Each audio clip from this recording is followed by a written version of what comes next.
First time मला लाडूची order आलेली आहे आणि तेही नाचणीचे लाडू.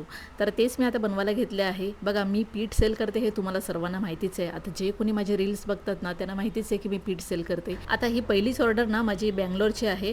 तर त्यांनी फक्त लाडूच नाही तर पीठसुद्धा घेतलेलं आहे माझ्याकडून आणि त्यांना 1 किलो हे नाचणीचे लाडूसुद्धा हवे होते आणि त्यांनी मला म्हणजे विचारलं की तुम्ही बनवता का? तर बघा मी तर बनवतेच कारण योहानसाठी मी नाचणीचे, ड्रायफ्रूटचे हे सर्व लाडू बनवतेच. मग मी त्यांना मना नाही केलं. मी बोलली हो जर तुम्हाला लाडू हवे असतील तर मी तुम्हाला बनवून देईल.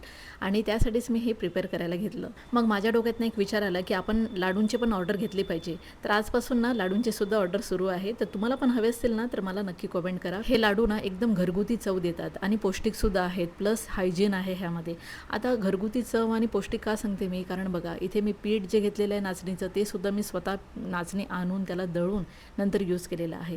त्यानंतर इथे गूळ पण घेतलेला आहे ना, तो सुद्धा देसी गूळ आहे. हे तुम्हाला कलर बघूनच कळत असेल. मग इथे मी तुपाचा पण वापर केलेला आहे ना, तो पण देसी तूप आहे. काही बाहेरचं तूप नाही घेतलेलं आहे. तुम्हाला माहिती आहे की मी तूप घरी बनवते. कधी कधी ना मी माझ्या सासराचं पण तूप मागवते आणि माझं सासर तुम्हाला माहितीच आहे की राजस्थान आहे. मग तिथलं तूप किती प्युअर आहे हे मला काही सांगायची गरज नाही, हे तुम्हाला माहितीच आहे. पीठ पण ओरिजिनल, गूळ पण ओरिजिनल, मग हे लाडू किती ओरिजिनल असतील आणि हायजीन पद्धतीने बनवलेलं आहे. आता मी घरी बनवते, माझे रील्स बघतात ना त्यांना सांगायची काही गरज नाही, पण जे कोणी नवीन असतील ना त्यांना मी हे सांगते.